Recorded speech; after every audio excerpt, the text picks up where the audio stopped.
All is ours. All is ours! All is ours. 3 words. That's the entire philosophical foundation of the Viltrum Empire. In the Viltrumite worldview, the universe already belongs to them. Every planet, every civilization, every species that hasn't yet submitted simply hasn't been informed of that reality. But here's the thing about an empire that believes it owns everything. It still needs a chain of command to actually run it. And the Viltrumite hierarchy is far more specific, far more deliberate, and honestly far more interesting than most people give it credit for. This is what it actually looks like. The Emperor. The title of Emperor is the highest rank that's ever existed within the Viltrum Empire. And in the entire history of the series, comics and animated show combined, only one Viltrumite has ever legitimately held it. His name was Argal. Argal was the architect. Under him, Viltrumite society was formalized into what would become its defining doctrine: conquest, hierarchy, the systematic elimination of weakness. The idea that only the strong have the right to shape the future of the empire came directly from him. He didn't just rule, he created the ideological blueprint that every Viltrumite leader after him would either follow or pretend to follow. Something worth noting about Argal: he wasn't simply a brute. The lore paints him as a strategic thinker who favored calculated control over indiscriminate destruction. He believed in measured responses. That said, measured didn't mean merciful. He had no hesitation authorizing mass casualties when the Empire's interests required it. He just wanted it to be efficient. The Emperor's authority was absolute. No council could override him, no institution existed above him. And critically, the title was tied to bloodline. Only direct descendants of Argal could ever legitimately claim it, which is exactly why when Thetis, a Viltrumite general who had grown to despise everything his people represented, assassinated Argal and fled the planet, he didn't just kill a ruler, he created a vacuum that would haunt the empire for thousands of years. The throne was empty, the heirs were missing, and the empire had no legitimate mechanism to replace its own head of state. That absence is the domino that starts everything.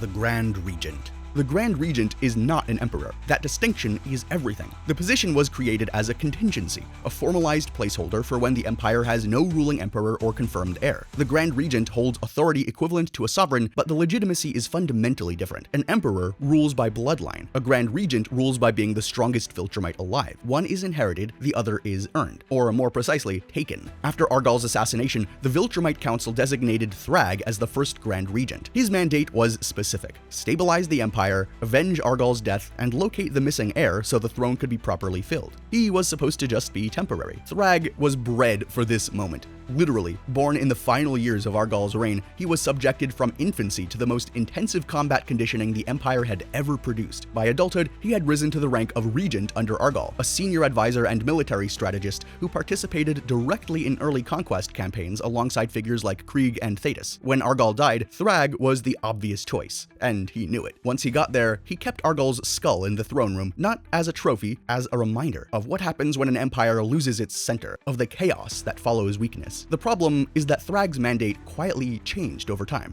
The when of finding an heir slowly became an if. And then the Scourge virus hit, a bioweapon engineered by Thetis from his own genetic material, which killed 99.9% of all Viltrumites, reducing the species to fewer than 50 survivors. In the aftermath, Thrag declared the heir dead and stopped searching entirely. He'd been Grand Regent for thousands of years at that point. The empire was his, or so he told himself. Then, one of his own physicians, while treating an infected Mark Grayson, discovers that Mark is the grandson of Argal, the legitimate heir to the throne. Thrag kills the physician on the spot and goes to quietly strangle Mark in his hospital bed. That single action tells you everything you need to know about Thrag and about the Grand Regent position itself. It is not a caretaker role. It never was. It's a throne with an asterisk, and Thrag was never going to just give it up. One visual detail worth pointing out: in both the comics and the animated series, Thrag's uniform replaces the standard white portions of the Viltrumite color scheme with crimson. In a culture where uniformity signals belonging, that distinction is deliberate. It marks him as something above the rank and file before he's even opened his mouth.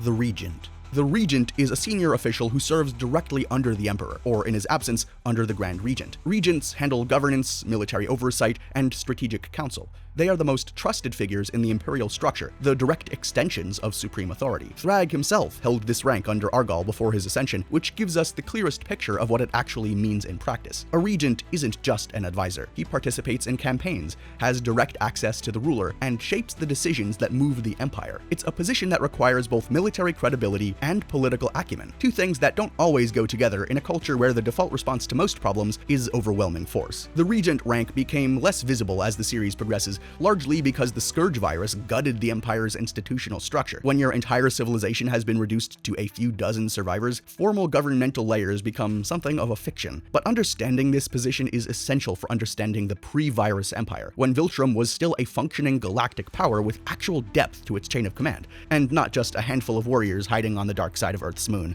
The Counselor. The Viltrumite Council was the Empire's primary advisory body, not a legislature, not a democratic institution, an assembly of experienced Viltrumites who provided guidance to the sovereign and helped shape imperial policy. They held real institutional weight. It was the council that formally appointed Thrag as Grand Regent after Argal's death. That authority was genuine. And then Thrag became Grand Regent, and it stopped being genuine. One of his first acts after taking power was executing a counselor on suspicion of disloyalty. No deliberation, no process, just a public execution and a clear statement about what disloyalty costs. After that, the council functioned as a body that wholly agreed with Thrag, which in practice meant that it functioned more as window dressing. The Scourge virus finished what Thrag's authoritarianism had already started. Only a handful of counselors survived, and the council as a governing institution effectively ceased to exist. The empire that emerged from the virus was leaner, more centralized, and answered to exactly one person: the General.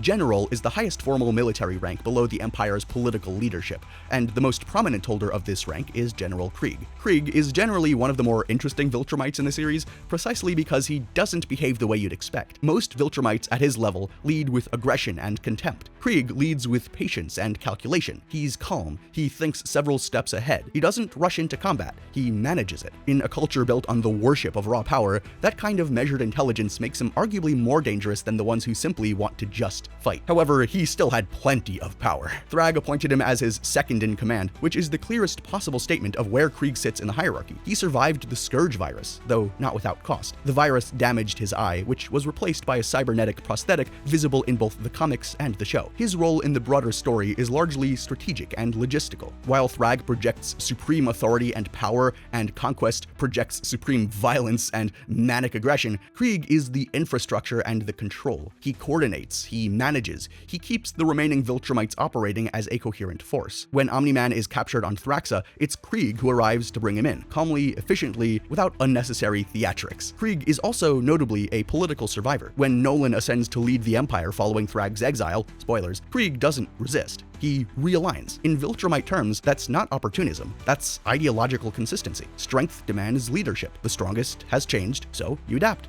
The Soldier. The Soldier rank is the backbone of the Viltrum Empire, the standard Viltrumite warriors who carry out the actual work of conquest. And the first thing that needs to be said about a standard Viltrumite soldier is that there's no such thing as a weak one. The Great Purge and the Scourge virus ensured that each one that remained was extremely powerful. Every Viltrumite who survived those events is by definition among the most physically capable beings their species ever produced. A rank-and-file soldier can fly at interstellar speeds, survive open space unaided, heal from injuries that would kill virtually any other species, and overpower almost anything they encounter. The Viltrum Empire doesn't have cannon fodder within its own race. It has weapons that think. Other races can deal with the rest of that. Characters like Lucan and Thula represent what the soldier rank looks like in practice. Capable, lethal, unremarkable by the remnant Viltrumite standards, and unremarkable by Viltrumite standards still means terrifying by any others, but even when there's only 50 left, these are the rank and file. Anissa sits at the upper end of this tier. She's faster and stronger than most of her peers. During the Viltrumite war arc in the comics, she goes toe-to-toe with Omni-Man and holds her own. She also defeats Mark on multiple occasions during periods when his powers are well developed.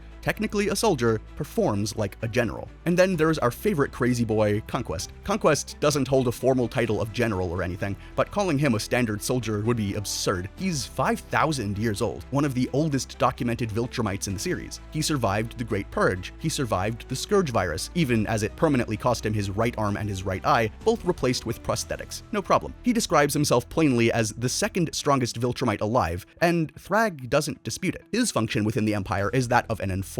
Specifically, the enforcer you send when everything else has failed. He's deployed to planets where the standard lowercase conquest has broken down, where the message needs to be delivered without any possibility of misunderstanding. Prior to meeting Mark Grayson, he never failed to take a planet. And uniquely among Viltrumites, his commitment to the Empire isn't even particularly ideological. He doesn't care about Viltrumite supremacy the way Thrag does. He really only cares about combat and fighting and violence. Other Viltrumites are even scared of him. He experiences that fear as a kind of chronic loneliness. One detail that is easy to miss: in the comics, Conquest reveals that he doesn't actually have a real name. Conquest is a title, a function. He's existed so long that whatever he was called at birth is simply gone. In a civilization that defines people entirely by their strength and their role, he's become nothing but that, and he is perfectly fine with it. The Physician and the Imperial Royal Guard. Two roles sit outside the purely military structure, but remain part of the Imperial apparatus. The Physician is a specialist in advanced Viltrumite medicine, responsible for treating the injuries of Imperial forces and maintaining their combat readiness. In an empire where the warriors are the entire strategic asset, keeping those warriors functional is a genuine military priority. This role becomes plot critical during the arc where Mark is infected by the Scourge virus. It's a Viltrumite physician treating him who discovers his connection to Argal's bloodline, and consequently becomes the most unfortunate doctor in the history of the galaxy at that moment. The Imperial Royal Guard is an elite protective unit selected from highly skilled Viltrumite warriors, tasked specifically with safeguarding the Emperor or Grand Regent. Distinguished by red ceremonial uniforms, hooded with modified insignia, their role was protective and ceremonial rather than administrative or strategic. They didn't govern, they stood between the ruler and everything that might threaten him. Bodyguards. Worth being transparent here, the Imperial Royal Guard is primarily a feature of the animated series. In the show, they appear alongside Thrag in his earlier scenes, giving the Empire that sense of institutional pageantry. In the comics, the concept exists, but it's far less explicitly defined. Kirkman tends to leave the institutional texture implied. The show fills it in visually. The Scourge virus rendered the Guard functionally obsolete in either case. When fewer than 50 Viltrumites remain in the universe, specialized ceremonial roles just as guards become a luxury that no one can afford. The Infiltrator. The Infiltrator is one that doesn't carry an official role in the hierarchy, but it is arguably the most consequential operational role the Empire ever deployed, and I think it deserves its own place in this breakdown. After the Scourge virus reduced the Viltrumite population to near extinction, open invasion and conquest was no longer viable on a large scale. You can't send an army of Viltrumites when you don't have one, so the Empire adapted. The new strategy was infiltration. Send a single Viltrumite, alone, to embed themselves within a target society. Let years or decades or sometimes centuries pass. Let the operative build trust, learn the culture, identify, and quietly weaken the planet's defenses from within. Then, when the time has come, the Empire arrives to a world that can no longer effectively resist, all thanks to a single Viltrumite. Nolan Grayson was one of the first agents assigned under this program. He'd already served on what the lore refers to as the World Conquering Committee, the body within the Empire responsible for coordinating planetary conquest missions, and he had commanded his own division. He was regarded as one of the most capable soldiers of his generation. His assignment to Earth was a mark of genuine trust. It was also, by design, a mission without glory. No rank, no title, no recognition, just decades of isolation on a planet that had no idea what he was, preparing it for a takeover that he'd never publicly claimed credit for. We know how that ended, and it wasn't even as messy as it could have been. What happens to the hierarchy? The Viltrumite War changes everything. Viltrum itself is destroyed. The remaining Viltrumites, now living covertly on Earth, are operating without a homeworld and without most of their institutional structure. The old hierarchy, the Council, the Regents, the Guard, all of it is essentially gone. What's left is a handful of survivors and a chain of command that exists more in principle than in practice. And yet, the titles still matter, because as long as the question of who holds those titles remains unanswered, the conflict doesn't stop. The Grand Regent position, the empty throne of the Emperor, the bloodline of Argal, these aren't just political details. They are the engine that drives the back half of the entire series, and they are immensely consequential to the Viltrumites. The hierarchy built by Argal thousands of years ago doesn't disappear when the Empire nearly does itself, and if anything, it just becomes more dangerous. Because when there are only a few dozen Viltrumites left in the universe, and the question of who leads them is still unresolved, every rank on this list suddenly means a great deal more than it ever did before.